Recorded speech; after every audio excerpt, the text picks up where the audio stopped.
રાજ્યાભિષેક છે, તો સારું, બરાબર. એને કાંઈ બસ આટલું જ છે, બરાબર. કાલ રાજ્યાભિષેક છે, તો નકર આજ તો શું થાય, ફોન કરી દે બધાને કે આવો અહીંયા પેલું આ મોટી સેરેમની થવાની છે, ફોટાવાળાને બોલાવી લે, પોતાના પાછળ લેક કરતા ફોટા મોટા હોય પાછા, એમ બરાબર. એવી રીતે લગાડે, તમ તારે મેટર ભલે નાની આવે, ચિંતા કરતા નહીં, ફોટો મોટો આવવો જોઈએ આપણો, એમ બધા લગાડી દે અલગ અલગ જગ્યાએ કે ના હું આમ દેખાવું જોઈએ, મેં કઈક કરી બતાવ્યું મોટું. એ કે ઠીક છે, જોશું વાલો કાલે, બરાબર. એટલે આહુતસ્ય અભિષેકાય, અભિષેકની વાત કરી ત્યારે, અને વિસૃષ્ટસ્ય વનાય છે. બીજે દિવસે કીધું કે ભાઈ આમાં તો છે ને એવી વાત હતી, પણ હવે કાર્યક્રમ ફેરફાર થયો, તમારે વનમાં જવાનું છે,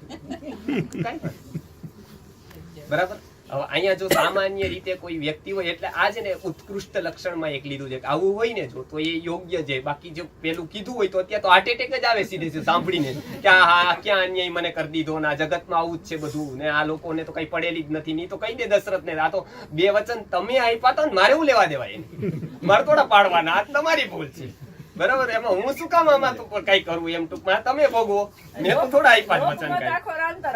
હા, લોક તરફ આના ઉપર પાછો, ઈ કદાચ બહુમતી કરે તો આજ જીતે, 90% મત તો આનામાં જ જાય, કેમ કે ભૂલ તો દશરથ ની હતી. આમાં દશરથના વીક પોઈન્ટ તો અયોધ્યા જાણતી જ ઘણા બધા, એમાંથી આ બે રામ કહી દે કે ભાઈ આ બે છે, જોઈ લો પિતાજી.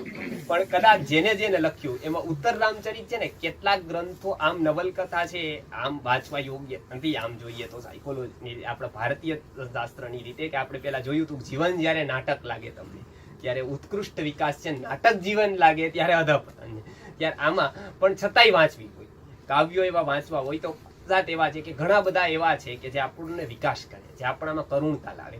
ત્યારે છે ને આ ભવભૂતિનું એક ઉત્તર રામચરિત છે, ઉત્તરે રામચરિત એ ભવભૂતિ વિશિષ્યતે, બરાબર. આ ભવભૂતિનું છે ને ઉત્તર રામચરિત ખાસ વાંચવું. રામ અને સીતાનો પ્રેમ, બધા પિક્ચરો બને પ્રેમ ઉપર બને. અત્યારે તમને ખબર લવ સ્ટોરી આપણા એ કાલિદાસે એવા જ બનાવતા હતા બધા. શાકુંતલમ લખ્યું તો બેને પ્રેમ કેવો હોય, સંસ્કૃતમાં કાલિદાસને વાંચે ને તો એ ઘણા બધા પિક્ચર જેવું જ લાગે તમને, એવા પિક્ચર. હા, એવા શાકુંતલમાં ઉદાહરણો છે. આ તો સારું વાંચતા નથી ને આવડતું નથી, તો એ શાકુંતલમાં જે પ્રેમનું વર્ણન કર્યું, એ શાકુંતલમાં શૃંગાર છે, એ છે ને કાલિદાસનો છે ને યુવાનીનો શૃંગાર. અને ઉત્તર રામચરિતમાં તમને જોશો ને એ શુદ્ધ પ્રેમ છે. 50 પ્રૌઢ 50 વર્ષ થઈ ગયા હોય ને પછીનું દાંપત્ય જીવન કેવું હોય એનું વર્ણન ઉત્તર રામચરિતમાં છે. એનું નામ ઉત્તર રામચરિત લખ્યું ભવભૂતિ. આ બધું એટલે હું કહું છું આની સાથે સાથે કે આપણે થોડોક આ બધું ખબર હોવી જોઈએ કે આ અત્યારના ભારતીયમાં કેટલા સાહિત્ય લોકોએ કેટલું કર્યું છે, બરાબર. એટલે આ ખાલી થોડી ઘણી ખબર હોય કે આ ભવભૂતિ આ કાવ્ય લખ્યું અને આ લખ્યું. એમાં કાલિદાસે છે ને શાકુંતલ લખ્યું. અને આમાં સૌથી મોટી આપણે એજ્યુકેશનની લેવા જેવી વાત છે, એટલે હું આ વાત કરું છું અત્યારે. એનું નામ માતલી હતું, ભવભૂતિનું નામ માતલી. અને એક બાજુ કાલિદાસ. આ બે છે ને હરીફ ગણાય સંસ્કૃત સાહિત્યમાં, એમ બે પંડિત, અને બે એક નંબરના પંડિત ગણાય બે એ વખતે, કાલિદાસ અને માતલી બે. કાલિદાસનું પુણ્ય એટલું હંમેશા છે ને, આ તમને જે ખ્યાતિ મળે ને જ્ઞાનથી ક્યારેય ન મળે, એ વાત ભૂલી જવાની, ન પૈસાથી મળે. ખ્યાતિ છે ને, આપણે ત્યાં કીધું કે યશ છે ને, એ યશ કામમાં જેનું હોય, તમારું પુણ્ય બોલતું હોય ને, હા, ત્યારે તમને છે ને યશ જ મળે રાખે. બધે તમે ખોટું કરો સાચું કરો, યશ લોકોમાં જાય, કેમ કે તમારું પુણ્ય ઉપર હોય, પુણ્ય આવતું હોય એટલે તમને યશ કે. જ્ઞાન હોય કે ન હોય કદાચ, અને કદાચ એવું બને કે બહુ જ્ઞાની હોય ને ખ્યાતિ ન હોય. એટલે હંમેશા ખ્યાતિથી જ્ઞાની, ખ્યાતિથી વાળા, ખ્યાતિથી પદવાળા, ખ્યાતિથી સાત્વિક ને ખ્યાતિથી સંત કોઈ દી ન થાય. તો આ પેપર વાળા ચાલુ કર્યું સંતની પદવી આપવાની. આજ સંતની પદવી પેપર વાળા આપે બધા. ઈ લખે છે કે આ મહાન સંત છે. પેલા પેપર વાળા નહોતા આપતા, મીડિયા સંતને નહોતું આપતી પદવી, ઈ અધિકારી નથી. અને આજ તો જે વ્યક્તિ વધારે વર્ગ ભેગો કરીએ કે એને સંતની ઉપાધિ આપે, પછી બીજા બધા જો વધારે આપે તો એને ભગવાનની ઉપાધિ આપી દે. પાછી આ બધું આજ નક્કી કરે. પાછા એના ઈ લોકો જયારે એકાદમાં પેલું થાય ને એનું પટે નહીં પૈસા તો એને સીધે ડાઉન કરી દે કે ભાઈ આ તો રાક્ષસ છે એમ. તો એને તો ઈ ભગવાન કે તોય કિંમત નથી, રાક્ષસ કે તોય કિંમત નથી કદાચ. એની સ્ટેટમેન્ટની કિંમત કેટલી. તો આ એક ખાસ કે માતલી અને કાલિદાસ આ બે છે ને. કાલિદાસ નું એવું કે છે ને, કાલિદાસ છે ને એ સોની જેવું કામ, બરાબર. સોની શું કરે, શુદ્ધ સોનું નો આપે. એ છે ને એમાં ભેળવે કે ભાઈ બંગડી બનાવી છે તો 24 ની નો બને, 24 કેરેટ સોનું તો ઘડે નહીં. એટલે જેવા તમારા આકારો આપવાના હોય ને એવી રીતે ગોલ્ડસ્મિથ એમાં વધારે પેલું ઉમેરે એવું થાય. એટલે કાલિદાસ છે ને ઇતિહાસ રાખે આખું. પછી એમાં છે ને એવું કરે કે આ ઘાટ કેમ લોકો કેમ સ્વીકાર કરી લેશે એને, આમ પેલા સોના બનાવવાળા લોકો હોય એ લોકો એના ઘાટ આપે ને આન તેન, એટલે એમાં બીજી મેટલ ભેળવે. એટલે કાલિદાસ છે ને એની એક વિચારધારા નિશ્ચિત હોય, બરાબર. એ રીતે ઇતિહાસને રજૂ કરે, બરાબર. થોડો ઘણો ફેરફાર કરે, એમાં બહુ ફેરફાર ન કરે, એને હારને ન મરવા દે, એટલે એ પ્રામાણિક. આજ તો જે લોકો કે છે સાવ ખોટે ખોટું જ કે સિરિયલ બનાવવાળા, પણ આ કાલિદાસ છે ને એવું કરે કે લોકોને સારું લાગે, એટલે પ્રેઝન્ટેશન છે ને કાલિદાસનું બહુ ઊંચું આવે, બરાબર. હંમેશા લોકોને પેલા માપી લે કે અહીંના લોકો શું ઈચ્છે, પછી છે ને કાલિદાસ ઈ રીતે એનું નાટક રજૂ કરે, અને કાલિદાસના એક પછી એક નાટક સક્સેસ જાય, હિટ જાય, એક પછી એક હિટ જાય, એમ લોકો ભેગા થઈ જાય એટલા બધા, કેમ કે કાલિદાસ પેલા માપી લે કે આને શું જોઈ, એટલે ઈ પ્રમાણે તૈયારી કરીને આવે. એમાં છે ને એને મહાભારતનું નાટક ક્ષિપ્રા નદીને કિનારે, આજે જે MP છે મધ્યપ્રદેશ, ત્યાં છે ને ઉજવાવાનું, એટલે દરેક વખતે આપણે ત્યાં ઉત્સવ હોય ત્યારે એક નાટક હોય હંમેશા. અમારી કન્સેપ્ટ ગુરુકુલનો છે, એમાં તમને નાટક હોય એક. એ છે ને એનાથી ઘણા ફાયદા છે, એનાથી છે ને ઇતિહાસ ખબર પડે લોકોને ઇનડાયરેક્ટલી નાટકથી, અને એની બી કળા છે.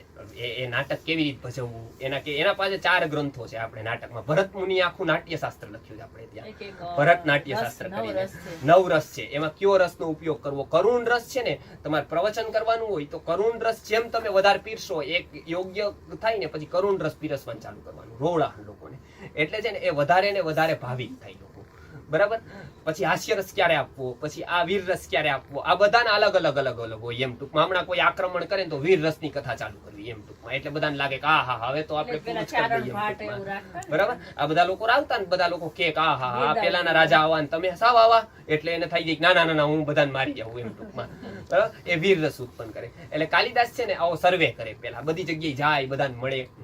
એમાં છે ને એને પછી એ મહાભારત રજૂ કરે, હવે મહાભારતની કઈ કહાની આને યોગ્ય ને એમાં હું કઈ ફેરફાર કરી દઉં થોડો ઘણો પછી રજૂ કરું. એટલે છે ને એમાં શાકુંતલમમાં એ નાટક લખ્યું એમને. એમાં છે ને એને એક વિચારધારા નક્કી કે શું કે કિંગ ડઝ નેવર રોંગ, કે કિંગ ક્યારેક છે ને રોંગ ન હોઈ શકે, કે એ છે ને આમ ટૂંકમાં રોંગ કરે નહીં, કઈ એમ ખોટું ન કરે. રાજા હંમેશા સાચો જ હોય, કે તો જ એ રાજા બન્યો હોય, તો જ બનાવ્યો હોય. એટલે આ દુષ્યંત છે ને રાજા હતા, અને શકુંતલાને ભૂલી ગયા પેલા. આમાં તો શું હોય કે રાજાને તેવું હોય, જે મોટા પદાધિકારી થાય એને પ્રેમ એના જીવનનો એક વિષય રહી જાય. હંમેશા આપણે ત્યાં એની સાયકોલોજીનું વર્ણન બાણભટ્ટે કાદંબરીમાં કર્યું, કે મોટા લોકો છે ને એમનો માનું કોઈ પ્રેમમાં છે એમ, કેમ કે એવા વચનો 10 ને આપતા હોય દિવસમાં, હું તારા વગર નહીં રહી શકું, પાછી હોટલમાં જઈ તેને ભૂલે ને બીજાને પકડે. તો એ છે ને બાણભટ્ટે સરસ વર્ણન કર્યું છે. આ દુષ્યંતને તો બધું બહુ વચનો આપી દીધા શકુંતલાને, હા હું તો કે રાજા થઈશ ને તું રાણી થઈશ ને હવે તો તારા વગર હું નહીં રહી શકું, તારી હારે કરીશ ને આમ ને તેમને બધું કીધું. પછી તો એવી વખત આવ્યો દુષ્યંત કોલઈ નો કરે એને, એનો પત્ર લખે, એનો કાંઈ કોઈ સાવ ભૂલી ગયો એને. હવે આ તો રોંગ કહેવાય, દુષ્યંતનો તો વાક જ કહેવાય આમાં. હવે કાલિદાસને છે ને આ અંશ નાટકમાં લેવો હતો, અને કાલિદાસની વિચારધારા વિરોધ થાય ને, કેમ કે દુષ્યંત તો એનો પેલો પોઈન્ટ છે, દુષ્યંત તો ખોટું કરે રાજા ખોટું કરે કે, એટલે એ શું લાવ્યા ખબર છે, એ પોઈન્ટ એને ભેળવ્યો કે આમાં જો દુષ્યંતને આપણે નિર્દોષ પુરવાર કરવાનો છે. અત્યારે વકીલ કેમ કરે કે હવે આ વચ્ચે આપણે આ ઘટના ઉમેરો, હવે તમારે આમ બોલવાનું, સ્ક્રિપ્ટ ગોખાવી દે, પછી ઓલાને ત્યાં બોલાવડાવે એવી રીતે, તારા આ કહી દેવાનું, તું અહીંથી આમ ગયો તેમ નહીં કહેવાનું, આમ ગયો તેમ કહેવાનું, પછી આમ એટલું જ ઉમેરવાનું, છેલ્લે આપણું કન્ક્લુઝન બરોબર આવશે એમ. તો છે ને એવું કીધું એમને કે શકુંતલા બેઠી હતી અને દુર્વાસા છે ને એમાં દુર્વાસાને લાવ્યા. વશિષ્ઠ આવે તો પાછું ન હાલે, કેમ કે વશિષ્ઠ તો જો ભિક્ષા દે તોય ભલું, ન દે તોય કે કલ્યાણ તમારું, એ વયા જાય. પણ દુર્વાસા જેવા ના પાડવી એટલે અઘરું પડી જાય પાછું, એટલે દુર્વાસાને લાવ્યા. શકુંતલા એકવાર શું થયું હતું, કાલિદાસ કે બેઠી હતી શકુંતલા, દુષ્યંતના વિચારો કરતી હતી, આહા ક્યારે આવશે ને હું ક્યારે રાણી બનીશ ને આ તેને બધા વિચાર કરતી હતી. એમાં દુર્વાસા મુનિ આવી ગયા 12 વાગે, બરાબર.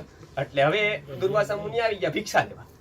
હવે તો બેઠી હતી, આ સામુઈ નથી જોતી કે ઓલા એ કીધું કે ભગવતી ભિક્ષામ દેહી, તો અંદર કોઈ બારણું ખુલ્લું હતું. હવે દુર્વાસા જોયું કે ભાઈ ક્યાં, એટલે થોડુંક જોયું ત્યાં તો ઓલી બેઠી હતી, આમ બેઠી હતી. દુર્વાસા મુનિ ક્રોધિત થઈ ગયા કે ઓહો આ મારું અપમાન કરે છે, આ તો મને જવાબ નથી દેતી. એટલે એને કીધું સાપ આપી દીધો કે જા તું જેનો વિચાર કરસ ને ઈ તને ભૂલી જશે, બરાબર.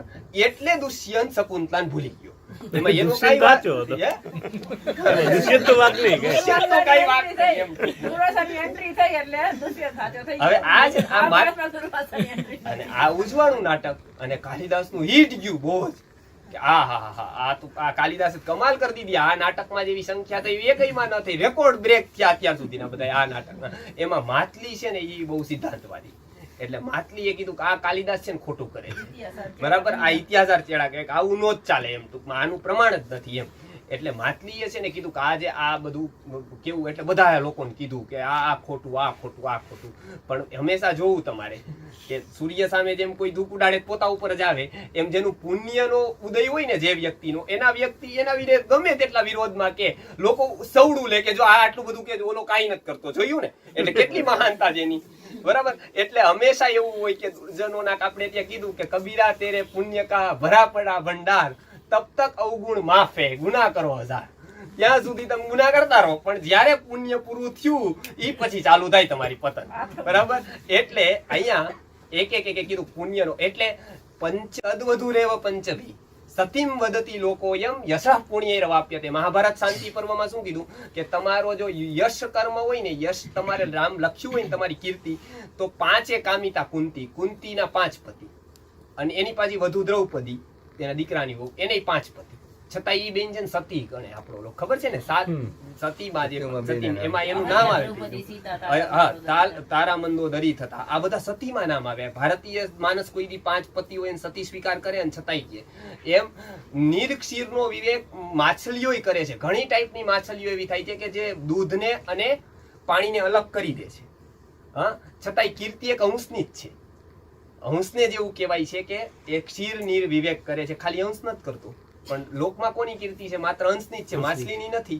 શું કામ? તો કે બસ એક જ, યશ નથી, બરાબર. એટલે ઘણાય સારું કામ કરે, એમાં કોઈક એકાદાને યશ મળે, બરાબર. એટલે યશ હંમેશા કાર્ય ઉપર આધારિત નથી, પુણ્ય ઉપર આધારિત છે. કોઈ કદાચ કાંઈ ન કરતું હોય ને, અમે એવા કેટલાય મહાત્મા જોયા કાંઈ નથી કરતા, જરાય ચિંતા નથી, અને છતાંય તમે વર્ગ જોવો તો 5,000 ને 5 લાખ ને 15 લાખ ને, એમને એમ થાય કે આટલું બધું માને જ કેમ? આનું કદાચ એક દીરી જ ખબર પડી જાય ભાઈ આમાં કઈ છે જ નહીં કાંઈ. પણ પુણ્યનો ઉદય હોય ત્યાં સુધી તમારામાં કાંઈ વાંધો આવે નહીં. એટલે એવું કે, એટલે છે ને માતલીને બહુ દુઃખ થયું. હંમેશા આ જ્વલન હંમેશા થાય. સજ્જન વ્યક્તિ જે કામ કરતી હોય ને, એને હંમેશા આ જ્વલન થઈ શકે. એટલે માતલીનું ઉદાહરણ લીધું. માતલીએ છે ને બહુ વિચાર કર્યો, બધા લોકોને કીધું, છતાંય કાલિદાસનો તો અખંડ યશ હતું. એટલે કાલિદાસનું તો વાહ વાહ વાહ વાહ થાય, એમ આને જ્વલન થઈ. એટલે છે ને એને આરાધના કરી સરસ્વતીની. એટલે એ જે દરરોજ કરતો હતો એમાં એને કીધું મારે એક માનો જવાબ જોયા છે, સત્ય જ જીતે છે, સત્ય સિદ્ધાંતો જ પેલું થાય છે, આ બધા હું શાસ્ત્રો વાંચું છું, આટલું બધું સાચું, બરાબર. હવે એને છે ને આ જે બધી વસ્તુ કરી, અને પછી છે ને એને શું કર્યું? અભિનવ શાકુંતલમ લખ્યું, બરાબર. જે પેલા એ લખ્યું હતું કાલિદાસે, એ શું કર્યું? અભિજ્ઞાન શાકુંતલમ. અને આને લખ્યું એ અભિનવ શાકુંતલમ. એને એવો શૃંગાર કર્યો, એને બધું લખ્યું, પણ ઇતિહાસ સાચો અને આ જ બધું લખ્યું.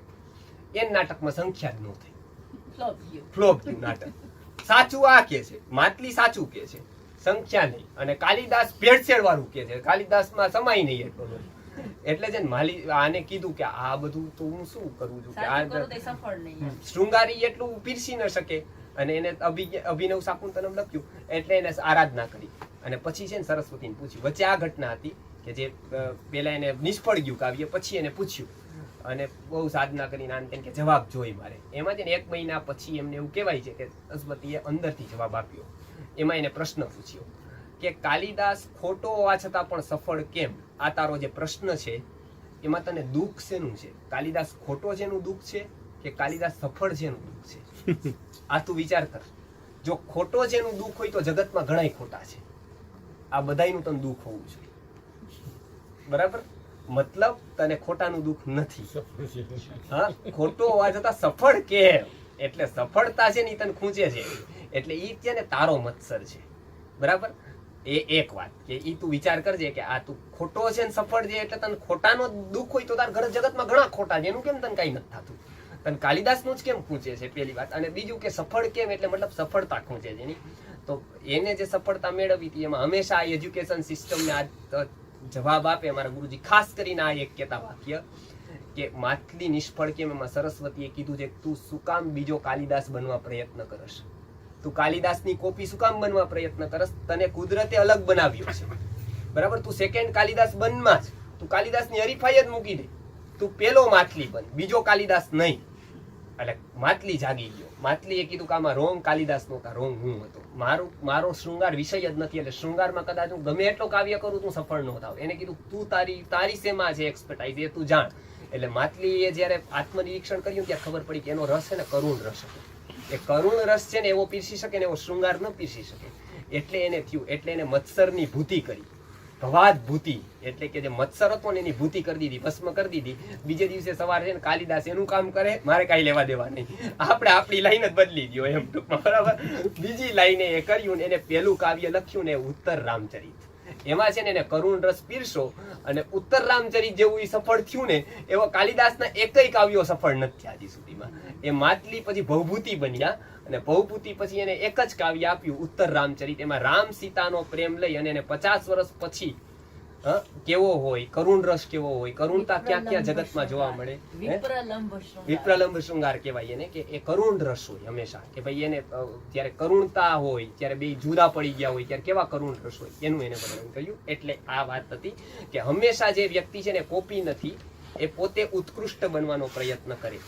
હવે આગળ જોઈએ આપણે બીજા શ્લોક. એટલે અહીંયા જે આપણે જોતા હતા કે સમ દુઃખ સુખમ ધીરમ, કે કોણ અમૃતત્વાય કલ્પતે, તો સમ દુઃખ સુખમ ધીરમ સ અમૃતત્વાય કલ્પતે યમ હિ ન વ્યથયન કેતે પુરુષમ પુરુષર્ષભ. એવો પેલો કીધો કે જે ઇન્દ્રિયો અને વિષયોના સંયોગથી વ્યાકુળ નથી થતા, વ્યથયન કેતે. સૌથી પહેલા આ ગુણ લાવવાનો કે સૌથી પહેલા જે વ્યક્તિ નાના નાના પ્રસંગોમાં સુખી અથવા દુઃખી નથી થતી. જો કષ્ટ ઘણા હોઈ શકે બહારના, અંદર દુઃખ હોવું એ જુદી વાત આખી. કેટલાક લોકોને બહાર કદાચ કષ્ટ ન હોય છતાં અંદર દુઃખ હોઈ શકે. બહારના કષ્ટ હોય એટલે દુઃખ નથી. કદાચ મહાપુરુષો છે ને કષ્ટ બહુ હોય એમને બહારના, પણ અંદર દુઃખ ન હોય. બહારના કષ્ટ હોવા એ અલગ અને અંદરનું દુઃખ એ અલગ વસ્તુ. બહાર સામગ્રી હોવી એ અલગ અને અંદરનું સુખ હોવું એ અલગ. કદાચ કોકની પાસે સુખ સામગ્રી ઘણી બધી હોઈ શકે એને સુખ ન હોય. એટલે સામગ્રી અલગ અને સુખ અલગ, અને કષ્ટ અલગ અને દુઃખ અલગ. શરીરના બાહ્યમાં તમે જુઓ તો ઘણી બધી પરિસ્થિતિ એવી થાય કષ્ટો આવે પણ દુઃખ ન હોય એને, બરાબર. એટલે આ એક જે છે, આ જેટલું સહન કરી શકે એટલું. દુઃખી નહોતા, એને કષ્ટો ઘણા હતા, કષ્ટ અપાર હતા, દુઃખી જરાય નહોતા. યુવાન પુત્ર જતો રહ્યો, પત્ની જતી રહી, દીકરીના સાસરે દુઃખ, એટલે આ બધું કષ્ટ કરી શકાય પણ અંદરથી કઈ હલતું નહોતું એટલે દુઃખ નહીં એમ. પછી ઘણા એમ કે મીરાબાઈ ને દુઃખ ઘણું, બહુ કસોટી થઈ, ઝેરનો પ્યાલો આપ્યો ને આ કર્યું તે કર્યું, પણ કષ્ટ ખરું, દુઃખ નહીં. તો આ બેમાં ફરક છે. હવે આપણે આગળનો શ્લોક જોઈએ. એટલે આ એક શ્લોક લઈને પૂરું કરીશું. 16મો શ્લોક જોઈએ આપણે. એમાં જે અત્યારે કીધું કે સુખ દુઃખ સુખમ ધીરમ સોમૃત, એવું કેમ રહેવાનું પુરુષે, એવું શું કામ રહેવાનું? તો ભગવાન અંતે કહે છે કે છેલ્લામાં છેલ્લું વાત ધારી લેવાનું, બરાબર. ખરાબમાં ખરાબ શું થશે? અર્જુન જ્યારે આ મેનેજમેન્ટના સૂત્રોમાં આ વાત રાખે છે કે અર્જુન જ્યારે લડવા તૈયાર નહોતો ત્યારે એમ કીધું હતું કે તું હતોવા પ્રાપ્સ્યસી સ્વર્ગમ, વધુમાં વધુ શું થશે? તું હણાઈ જઈશ ને એટલું જ થશે ને તો સ્વર્ગ મળશે તને, અને તું જીતી જઈશ તો શું થશે? રાજ્ય મળશે. હત્વા ભોક્ષ્યશે મહિમ, જીતવા આવા ભોક્ષ્યશે મહિમ, હતવા પ્રાપ્સ્યસી સ્વર્ગમ. એટલે છે ને ખરાબમાં ખરાબ ધાર લેવાનું, વધુમાં વધુ શું થશે એમ ટૂંકમાં. એટલે ભગવાન અહીંયા આ શ્લોકમાં એવું કહે છે કે વધુ ને વધુ શું થશે? જો દુઃખ શેનું છે? તને કઈક જશે, કઈક આવશે, એવું જ છે ને કે ભાઈ મારું કઈક વયું જશે, કઈક મારું ગુમાઈ જશે. તો અહીંયા એ છે ને તત્વજ્ઞાનની જે ટોચ કહેવાય એવો આ શ્લોક છે કે નાસતો વિદ્યતે ભાવો ના ભાવો વિદ્યતે સતઃ ઉભયોરપી દ્રષ્ટોંત સ્વનયો તત્વદર્શિભિઃ. બરાબર, કે હંમેશા બે ભાગ છે. તો એક સત પદાર્થો છે, એક અસત પદાર્થો છે. અસત બી એક પદાર્થ છે, બરાબર. મતલબ કે નથી એનું નાસ્તિ તરીકે અસ્તિત્વ છે, અસ્તિ એનું અસ્તિ તરીકે અસ્તિત્વ છે. મતલબ કે આ વસ્તુ છે તો આપણે એમ કહીએ કે આ છે, અને આ નથી તો આ નથી જગતમાં એમ. આવા બે છે. એમાંથી જે વસ્તુ બે વ્યક્તિ છે, એક તો આપણે બધી વસ્તુઓ હોય અને એક વ્યક્તિ હોય, આ બે ભેદ છે. જેમાં આપણે બધા છે ને ચેતનમાં આવી અને આ વસ્તુઓ બધી જડમાં આવી. એટલે આપણે કહેવાય ઉપભોક્તા, એ કહેવાય ઉપભોગ્ય, બરાબર ને. આ બધી વસ્તુઓ જેટલો પણ આપણે ઉપભોગ કરી, જેનો ખાઈ પીએ જોવીએ, એ બધું શું કહેવાય? ઉપભોગ્ય કહેવાય. હવે આ છે ને આ જડ વસ્તુ છે. જડ વસ્તુનું હંમેશા રૂપાંતર થાય, એ નાશ ન થાય, ક્યારે પણ નાશ ન થાય. તમે એમ ન કહી શકો કે આ માનો કે છાણું છે તો એ બળી જાય, તો શું થયું? એનું રાખ થઈ ગઈ. પછી રાખ થઈ ગઈ, વાસણ કોક સાફ કરી દે, શું થઈ ગયું? એનું પાણી વહી ગઈ જમીનમાં, બરાબર. એટલે શું થઈ ગયું? એના રૂપ ફરતા રહે. એટલે જડનું શું થાય? રૂપાંતર, નાશ ન થાય. એ આપણને એમ લાગે, એનું રૂપ બદલે ને એટલે આપણને એમ લાગે પૂરું થઈ ગયું, કપડું બળી ગયું, એટલે કપડું ખતમ થયું. કપડું ખતમ નથી થયું, કપડાનું એક ફોર્મ ખતમ થઈ ગયું. આ તમારું કપડું હોય એને તમે સળગાવી દઈએ આપણે તો શું થાય?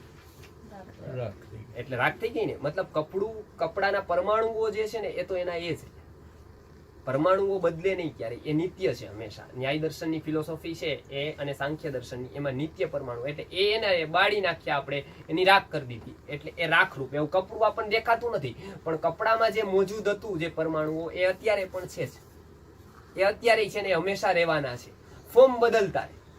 તમે દૂધ હોય, દૂધમાં દહીં નાખો એટલે દૂધ ગયું નહીં ક્યાંય, દૂધનું શું થઈ ગયું? રૂપાંતર, એટલે દહીં થઈ ગયું. દહીંમાં ઘી કરી નાખો ખબર પડે કે આ એક ટાઈમ દૂધ હતું એવું? ખબર ન પડે ને. ક્યારે આ કોકને કે આ ઘીનો પૂર્વભવ દૂધ હતો તો કોઈને ખબર પડે કે ભાઈ આવું હોય જ નહીં, એમ જ કે નહીં તો કે આ પીળું ના સફેદ ને એવું. તો પદાર્થ જ એટલા બધા પ્રકારે બધા જ ગુણધર્મો ફરી જાય, છડા મૂળ વસ્તુ એની એ રહી, બરાબર, ગુણ. અને આયુર્વેદે બી આના ઉપર ઘણો વિચાર કર્યો, મર્દનમ ગુણ વર્ધનમમાં, કે ભાઈ આમ તમે ફોર્મ ફેરવતા જાઓ, આટલી ભાવના આપો, આટલું આમ કરો, એટલે એમ જળનું શું થાય? રૂપાંતર.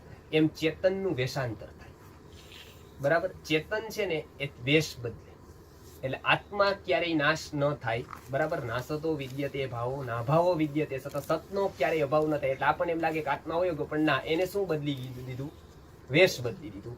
જળનું રૂપાંતર થાય અને ચેતનનું વેશાંતર, એટલે વેશ બદલી દે, એટલે આપણને ખબર ન પડે કે આ એ જ વ્યક્તિ છે. બીજા જન્મારામાં આવે તો ખબર ન પડે, પણ એ વ્યક્તિ જ છે, કેમ કે એ છે એનો નાશ નથી થતો. અને જે નથી એ ક્યારેય સત નથી થતું, એટલે નવા પદાર્થોની ઉત્પત્તિ ક્યારેય નથી, એ છે જ બધા. આપણે શું કરીએ છીએ કે હમણાં મોબાઈલ નવા નીકળ્યા, બરાબર, તો નવા નથી નીકળ્યા, એ બધું તમે જોશો તો બધું હતું જ, એકે ભેગું કરી દીધું. ખાલી એને શું કરી દીધું? એને શું કર્યું? શું અંતે ખબર છે તમને? એક નવું ઉત્પન્ન નથી કરતા, એ જેટલું પણ અહીં વિદ્યમાન છે ને એટલા બધાને ભેગું કરે, બરાબર. પાછું એ જુદું પડી જાય, એટલે વળી પાછા એના એ પરમાણુઓ થઈ જાય. એટલે જે નવી નવી શોધ થાય એમાં એક વાત કે કોઈ પણ દર્શન હોય, કોઈ પણ એ બેઝિક ફંડામેન્ટલ બેઝિક જે નિયમો માને એના ઉપર જ આ સાયન્સ કામ કરે, એટલે એ બધું હોય જ અહીંયા. એટલે કોકને લાગે કદાચ કે આ હા અત્યારે બહુ નવું ઉત્પન્ન થઈ રાખે, તો નવું ક્યાંય ઉત્પન્ન થાય નહીં, એ અહીંથી ને અહીંથી હોય ને જોઈન્ટ થાય એમ ટૂંકમાં, બરાબર ને. એટલે આ એક છે. આ શ્લોક તો બહુ મોટો સાંખ્ય દર્શનની પ્રક્રિયા સમજાવવાળો છે. એટલે જેટલે લેવલે જઈ શકાય એને, કે આખું પદાર્થ શાસ્ત્ર સાંખ્યનું અને ન્યાય દર્શનનું આમાં કીધું છે, કે કેવી રીતે પદાર્થની સત્તા નક્કી થાય, કેવી રીતે આપણું જે સાયન્સ છે ઇન્ડિયન ફિલોસોફી. અમારે અહીંયા જ્યાં ગુરુકુલમાં ભણાવવામાં આવે ત્યારે વિદ્યાર્થી 6ઠ્ઠા વર્ષમાં આવે, ત્યારે 7-8 વર્ષ એ ભણે અમારી પાસે, એમાં 6ઠ્ઠા વર્ષમાં આવે ને ત્યારે આ શ્લોકથી લઈને અમે સાંખ્યની આખી ફિલોસોફી 30 શ્લોક સુધી સમજાવી. અમને સાંખ્ય કારિકા છે, ન્યાય દર્શન છે, એમાં આમાં છે ને આ જે શ્લોકો છે બધા એ આ દર્શનને રિલેટેડ છે. ભગવાને આનો યોગ કે આત્માની અમરતા માટે કરવામાં સાંખ્ય યોગ, એટલે સાંખ્ય દર્શનની જેટલી પણ પ્રક્રિયા છે ને એ બધી આમાં સમજાવવામાં આવેલી છે, બરાબર. એટલે કેટલાક લોકો તો પછી અપભ્રંશ કરીને ગમે તેમ બોલે એમ ટૂંકમાં, કેમ કે પેલી જગ્યાએ ઓલા ઉત્તર પ્રદેશમાં થતું ને કે આ જ શ્લોક બધા બહુ ગોખી નાખે ને, પેલી રામધૂન ચાલે એવી રીતે, તો કે પેલું નાસ્તો નો કરતા કે લઈ લો તો કે ના તમે નાસ્તો આપો અમને, કે અમે તો કરીએ જ છીએ એમ ટૂંકમાં. તું કેમ? તો કે આ ગીતામાં જ કીધું છે કે નાસ્તો વિદ્યતે ભાવ, ભાવ હોય કે ન હોય નાસ્તો કરી લેવો એમ, બરાબર. એટલે કેટલાક અપભ્રંશ જેમ ફાવે એમ પેલા સંસ્કૃતમાં બોલી અને કે આવું કીધું છે એમ ટૂંકમાં, બરાબર. એટલે હા, જન્માની તવ 4 જૂનો, એટલે કે કેટલાક ગીતાકારો એ તો ગુજરાતી ભાષામાં એવી વાત લખેલી છે કે જન્માની તવ 4 જૂનો, એમાં એ કે છે કે તારા 4 જ ચોથો જ જન્મ હતો અર્જુનનો એમ ટૂંકમાં, બરાબર. અને ભગવાનના તો બહુ થઈ ગયા હતા, અર્જુનનો આ ચોથો હતો. તો મેં કીધું અમે કેમ? તો કે નહીં, જન્માની તવ 4 એટલે એને એમ છે કે આ 4 ની વાત. અર્જુન છે ને તો સંધિ કરીને 4 જૂન કર્યું છે, તો ઓલા એમ કે આ 4 તો એક જ જગ્યાએ સાંભળવું હોય, એટલે એ લખી નાખે કે એના 4 જ હતા એમ ટૂંકમાં. તો એવી જગ્યાએ કેટલાક લોકો પેલું ન હોય ને, એટલે સીધું ગુજરાતીની જે મેળ પડતું હોય એવી રીતે લખી સાધુ નામમાં જે ભારત છે ને, ભારત દેશમાં છે, એ અર્જુનનું સંબોધન. તો કેટલાક લોકો કે ભારતમાં અવતાર લે ની ત્યાં કીધું છે, બરાબર. તો આવી ઘણી બધી વસ્તુ છે કે જે બેઠે એવું સમ કરી લે. તો આ એક 16 શ્લોક સુધી થયા છે. હવે આત્માની અમરતા વિશે આગળ બી કે છે કે વસ્તુની નિરૂપણ અહીંયા સમજાવીને અર્જુનને યુદ્ધમાં પ્રેરે છે.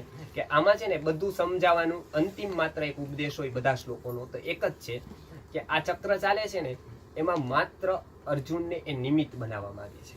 છેલ્લું કન્ક્લુઝન આનું આટલું આવે કે એક આપણે હવે પછી સ્પીડથી જશું. આ અત્યારે સાંખ્ય યોગના શ્લોક છે એટલે થોડી વાર લાગે. એમાં છે ને એ સમજાવવાનું એટલું છે કે તું નિમિત્ત થા. ભક્તિની જો કોઈ ચરમ પેલું પરમોત્કૃષ્ટ હોય ને તો એ સમર્પણનો, બરાબર. એટલે એ શું છે, નિમિત્ત માત્રમ ભવ સવ્યસાચી. નિમિત્ત હું થઈ જાઉં છું એટલે આપણે ત્યાં કીધું ને કે પર્વતમાંથી નીકળું ઝરણું. કોને લખ્યું છે પેલું ગીત? એક સરસ લખ્યું છે મિસ્કીને, રાજેશ વ્યાસ મિસ્કીને. ગુજરાતીમાં ઘણા કાવ્યો લખ્યા છે. એમાં એક પર્વતમાંથી નીકળું ઝરણું, પર્વતનું ના ઝરણુંજી, બરાબર. નિમિત્ત માત્ર જો થઈ જઈએ તો સઘળું સોના વર્ણુંજી. પર્વતમાંથી નીકળું ઝરણું. પર્વત એને સ્ટેપ નથી મારતો કે આ ઝરણું આપણા પર્વતનું હિમાલયનું તો, બરાબર. એ ઝરણું સ્વતંત્ર છે, પર્વત માત્ર એને રસ્તો બને નીકળવાનો. એમ જ્યારે વ્યક્તિ એવું માનવા માંડે છે, અર્જુનના ગુણ અત્યાર સુધી એવા દેખાણા છે, કેમ કે એને યુદ્ધ નથી કરવું. પેલી વાત એ કૃતજ્ઞ છે. જો એ ગુરુને હણવાની ના પાડે છે ને એટલે પાસ થઈ ગયો છે. તરત થાત ને કે કાંઈ વાંધો, રાજ્ય દ્યો છો ને તમે તો કાંઈ વાંધો તો હું તૈયાર જ છું. જો એવું કીધું હોત ને તો ભગવાન એને નાપાસ કરે. એ પ્રશ્ન કરે છે ને કે ગુરુ ન હત્વા અહીં મહાનુભાવાન, એ પ્રશ્ન છે ને એની યોગ્યતા જાહેર કરે છે કે કૃતજ્ઞતાનો મોટો ગુણ એનામાં છે. આપણે ત્યાં એ બહુ મોટો ગુણ મનાણો કે જેનાથી આપણે ઉપર ચડ્યા ને એને એકને બી ભૂલવા નથી. એટલે છે ને આપણે ત્યાં મંદિરે જાય ને તો દર્શન મૂર્તિ સીધા નથી કરતા. ક્યાંથી જ કરીએ તમને ખબર છે? પગથિયે દર્શન કરતા છે. એક પગથિયે દર્શન કરતા છે. શું કામ? મૂર્તિનો પથ્થર તો સાચો જ છે, મૂર્તિને તો આપણે દર્શન કરવું, પણ આ પગથિયાએ મને મૂર્તિ સુધી પહોંચાડ્યો. પગથિયું ન હોત ને તો મૂર્તિ સુધી હું ન પહોંચ્યો હોત. એમ એક જગ્યાએ જ્યાં એટલે કૃતજ્ઞતા છે ને આ બહુ મોટો ગુણ છે. એટલે અહીંયા અર્જુનનો છે ને જે અર્જુનનું આખું શાંતિ જોશો, આખું ઉદ્યોગ પણ અર્જુન છે ને જેને ઉપકાર કર્યા ને એને એકને પણ ભૂલતો નથી. વારંવાર યાદ કરે છે કે આને મારા ઉપર આમ ઉપકાર કર્યો તો હું આમ કેમ કરું, આના ઉપર આમ ઉપકાર કર્યો તો હું આમ કેમ કરું. એટલે છે ને આ બહુ મોટો ગુણ ભગવાને નામ જોયો. આ અધિકારી છે. હવે એટલે આપણે ત્યાં સૌથી મોટું પાપ એ છે અત્યારે જે આ બધા લોકો ભૂલી જાય છે ને માતા પિતાને એને, આપણે ત્યાં પહેલેથી માતૃદેવો ભવ, પિતૃદેવો ભવ, આચાર્ય દેવો ભવ, અતિથિ દેવો ભવ એવું શું કામ શીખવવામાં આવતું હતું કે બ્રહ્માગ્ને સુરાપે ચ ચૌરે ભગ્ન વ્રતે તથા, બરાબર. બહુ પાપો કીધા જાના. એમ કોઈ સુરાપાન કરે, કોઈ બ્રહ્મ હત્યા કરી લે, કોઈ ચોરી કરી લે, કોઈ ગુરુ પત્નીની હારે કરે. આ બધા જે છે ને એ મોટા પાપ છે. પણ આનાથી પણ આ બધાની પ્રાયશ્ચિત છે. પણ કૃતજ્ઞે નાસ્તિ નિષ્કૃતિ, બરાબર. નિષ્કૃતિ વિહિતા લોકે કૃતજ્ઞે નાસ્તિ નિષ્કૃતિ, કે આ બધાનું પ્રાયશ્ચિત છે. કોઈ કૃતજ્ઞ થઈ જાય, આપણો કોઈ કેટલા બધા ઉપકાર કર્યા હોય ને ભૂલી જાય તો શું કરે ખબર છે કે બીજા વ્યક્તિને બીજાની તરફ જે ઉપકાર કરવાની જે ચેનલ ચાલે ને એ અહીંથી અટકી જાય. કોક વ્યક્તિ તમારી ઉપર ઉપકાર કરે અને તમે જો એને રિસ્પોન્સ ના આપો ને તો શું થાય ખબર છે કે એ વ્યક્તિનો ઉત્સાહ વયો જાય, બીજા ઉપર ઉપકાર ન કરે. એટલે તમે ચેનલ બંધ કરી દે. હવે 1000 લોકોને ઉપકાર કરી શકતો તે તમારે કારણે બંધ થઈ ગયો. એટલે છે ને એ ચેનલ બંધ કરવાનું પાપ. હવે કેટલાને કરત એટલે એને રિસ્પોન્સ આપો. એટલે કેટલાક લોકો છે ને આવું ઘણું બધું કે તકતી લગાવાય ન લગાવાય. આ છે ને આ દાનના પ્રસંગમાં આપણે જોશું ત્યારે, બરાબર. એટલે અમારા ગુરુજીએ જે ખાસ આમાં કીધું હતું ને કે કોઈ માર્ગ ઢૂંઢે અંધારે તારા વેણ કરે ત્યાં અજવાળા, એ શાસ્ત્ર તરફથી કહેતા હતા. એવી અપેક્ષા રાખતા હતા કે કોઈ પણ વસ્તુ છે ને એ પ્રમાણ સહિત કેવી. ત્યારે આ કરાય કે ન કરાય, ગુપ્ત દાન હોય તો તકતી કેમ લગાવાય, ત્યારે ગુરુજી કહેતા હતા. અને મહાભારતના એવા કોટ આપ્યા તેમને કે હંમેશા લગાવાયું. તમે વ્યક્તિગત કોઈ ઉપર ઉપકાર કરો ને ક્યારેય કહેવાય નહીં તમારે, કેમ કે એમાં છે ને એનું આત્મગૌરવ વળાય. તમે એમ કહો કે ભાઈ મેં આને આટલા પૈસા આપ્યા હતા, આટલા લાખ આપ્યા, એટલા ઉપર ગયો, તમે એને કહો કે ભાઈ એને શાદીમાં જરૂર હતી, લગ્નમાં, અને એના માતા પિતા, તો એને છે ને કદાચ આત્મગૌરવ વણાય બીજાને ખોટું કે આ એ નીચો ઠરે તો ન કહેવાય. પણ જ્યારે કોઈ મોટી વ્યવસ્થાને પ્રોત્સાહન આપો છો ત્યારે એનો દીકરાને ખબર પડવી જોઈએ કે નહીં મારા બાપાએ આ કર્યું એટલે મારે કરવું જોઈએ. આ છે ને આ લગાવાય જ અમારા ગુરુજી લગાવતા હતા. એમાં કોઈનું આત્મગૌરવ વણાતું નથી. અને નાની ખબર પડે કૃતજ્ઞ થવો જોઈએ હું કોકના કારણે અહીંયા છું, બરાબર. આજ કોઈ વ્યક્તિ ભણીને કૃતજ્ઞ કેમ નથી અને ખબર જ નથી મને કોણ ભણાવે છે. કેમ કે સરકાર કોના પ્રત્યે કૃતજ્ઞ છે? સરકાર એટલે કોણ આપે? શ્રીમંતો સીધે સીધું આપતા બ્રહ્મચારી. ત્યારે છે ને એ વ્યક્તિને એટલે એ છે ને એને ખબર પડે કે હું કેટલા લોકોના ઉપકાર લઈને આજ સુધી પહોંચ્યો. એટલે મારું પેલું કર્તવ્ય આવે કે મારે કોક ઉપર ઉપકાર કરવો. આ એને જયારે ડાયરેક્ટ નથી મળતું ને ત્યારે એને આવું થાય છે. એટલે પેલા એક અનિકેત પરંપરા હતી કે કોઈ શ્રીમંત હોય, પોતાના 2 બાળકો હોય, એ ઉપરાંતથી 5 બાળકોના શિક્ષણનો ખર્ચ ઉઠાવી શકે એમ હોય, તેના પોતાના ઘરે રાખીને અથવા તો જો ગુરુકુળમાં ભણતો હોય તો ગુરુકુળમાં એના યોગક્ષેમની બધી વ્યવસ્થા કરી દે અને વિદ્યાર્થીઓના એ 5 વિદ્યાર્થીઓની વ્યવસ્થા સંભાળતો એ 5 વિદ્યાર્થીઓને ખબર હોય કે આ મારા ધર્મપિતા છે. એટલે 5 પિતામાંથી એક ધર્મપિતા તરીકેનું મહાભારતમાં વર્ણન છે જેને મારા અન્નની ને મારા વિદ્યા મેળવવાની બધી વ્યવસ્થા ને કરેલી છે એટલે એના પ્રત્યે કૃતજ્ઞ રહીએ. ગુરુ ઉપર રહીએ એટલે 5 પિતા પણ 5 કીધા, એક જન્મદાતા પિતા, વિદ્યાદાતા પિતા, ભયત્રાતા પિતા, ધર્મપિતા. તો એને ખબર હોય અત્યારે શું શ્રીમંતો પાસેથી ટેક્સ લઈને સરકાર સ્કોલરશીપ આપે એટલે એને ખબર નથી પડતી કે કૃતજ્ઞ કોના. એટલે એને એટલી ખબર હોવી જોઈએ કે પોતે કોકના ઉપકાર લઈને અહીં સુધી પહોંચ્યો છે. અહીંયા અર્જુનને એ છે, એ સેન્સ છે કે પોતે જે આવ્યો છે ને એ ઘણાના ઉપકાર લીધેલા છે એટલે એ પોતે કે છે ને એનો મોટો ગુણ છે. હવે આપણે આવતા વખતે જોઈશું અવિનાશી તું તદ્વિદ્ધિ, એનાથી 17મા શ્લોકથી આપણે આવતા વખતે પારાયણ કરીશું.